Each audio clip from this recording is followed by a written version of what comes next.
আপনার সমস্যাটা কি? আমার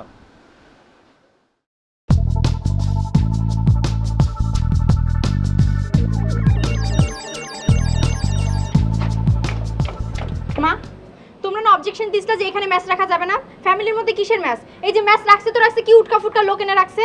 এই উটকা ফুটকা লোক থাকার মেস থাকতো, তোর সমস্যা কি? আমার সমস্যা কি মানে? ছাদে হাঁটতেছি, হাঁটা যাবে না, খালি উকি ঝুঁকি মারতেছে। ঠিক আছে, সেটা আমি দেখতাছি, কিন্তু তোরে যে বলছিলাম যে তুই শাড়ি পরে ঘোরাঘুরি করবি না, সব সময় সালোয়ার কামিজ পরে থাকবি। এই শাড়ি পরে ঘুরলে তো মানুষ মনে করে বিয়া ইস্তামাইয়া। এই তোর বিয়া দেওয়া লাগবে না? প্রসঙ্গ চেঞ্জ করবা না, যেটা জানতে চাইছি সেটার অ্যানসার দাও। আর আমার তো বিয়ে হইছে। হ্যাঁ, সেটা তুমি তোমার নিজের পছন্দে করছো, সেই বিয়ার টেকেও নাই আর সেই বিয়ে আমরা মানিও না। এখন আমরা তোমারে বিয়া দিব। তার মানে কি দাঁড়ালো? আমি আমার পছন্দে একবার বিয়ে করছি, এখন তোমার পছন্দে বিয়ে করতে হবে, কয়েকদিন পর বাবার পছন্দে, তারপর দাদার পছন্দে, তারপর নানি খালা চাচি সবার পছন্দে একবার করে বিয়ে করতে হবে। আমার সারা বছরই বিয়ে লেগে থাকবে, ঠিক না? তোমাকে যেটা বলা হয়েছে সেটা করো। এই ম্যাচ এখনই উঠাও, নইলে কিন্তু খবর আছে। আল্লাহ আল্লাহ, কি আশ্চর্য, কিরকম করে কথা বলে। এই যা, তুই যা, আমি দেখতেছি।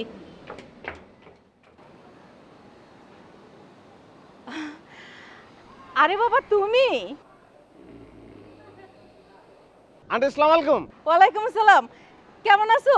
জি আন্টি ভালো, আপনি ভালো আছেন? তোমার বাবা মা ভালো আছেন? তাদের সাথে যোগাযোগ আছে? জি যোগাযোগ আছে, ভালো আছে সবাই। আচ্ছা, ভালো থাকো। আসসালামু আলাইকুম আন্টি।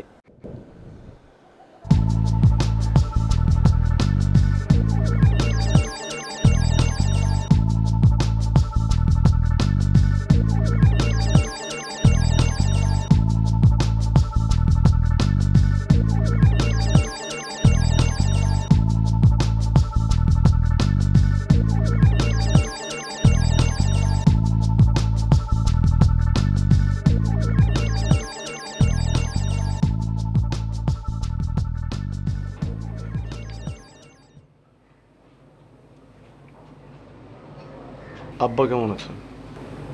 ভালো, আম্মা? আরো ভালো, আশিক? বেশি ভালো। তুমি কেমন আছো? আমি তো বেশি বেশি বেশি অনেক বেশি ভালো। তুমি আমার মা বাবাকে আম্মা আব্বা ডাকতেছো কেন? তোমার সাথে না আমার ডিভোর্স হয়ে গেছে? একটা কাগজে কি সব কিছু? আমি তো তোমাকে আমার মন থেকে ডিভোর্স করতে পারিনি, পারবো না, আর এটা সম্ভব না। তো এখন আমাকে কি করা লাগবে? আমি একটা প্রস্তাব নিয়ে আসছি। কি প্রস্তাব? আমি তোমাকে আবার বিয়ে করতে চাই। বাহ, প্রস্তাবটা শুনে খুব ভালো লাগলো। এতদিন শুনছি একটা ছেলে একটা মেয়েকে বলে আমি তোমাকে বিয়ে করতে চাই, আর এখন শুনতেছি যে একটা ছেলে একটা মেয়েকে বলে আমি তোমাকে আবার বিয়ে করতে চাই। আমি একটা প্রস্তাব দিই, সেটা হচ্ছে আমি তোমাকে আবার ডিভোর্স করতে চাই। করতে চাই না, আমি তোমাকে আবার ডিভোর্স করলাম। তালাক তালাক তালাক। আর কিছু বলার আছে তোমার? তাহলে আমি আম্মাকে প্রস্তাবটা দিই। ও, তুমি আম্মার কাছে ভালো শাস্তি চাও? আমি তাহলে সব কিছু বলে দিই। এই যে তোমার ভালো মানুষের মুখোশের পিছনে যে কি খারাপ মানুষটা আছে এটা সব কিছু বলে দিই। আমি কেন তোমাকে ডিভোর্স করছি এটাও বলে দিই। বলবো? আচ্ছা, ওই আম্মা একটু আমসত্ত্ব বানাইছিল, আমি কি পরে যেবার আসবো তাই নিয়ে আসবো আমসত্ত্ব? তুমি আবার আসবা? তোমার লজ্জা শরম নাই? তুমি আর জীবনে এই বাসায় আসবা না, আমার সামনে কখনো আসবা না, যাও এখান থেকে।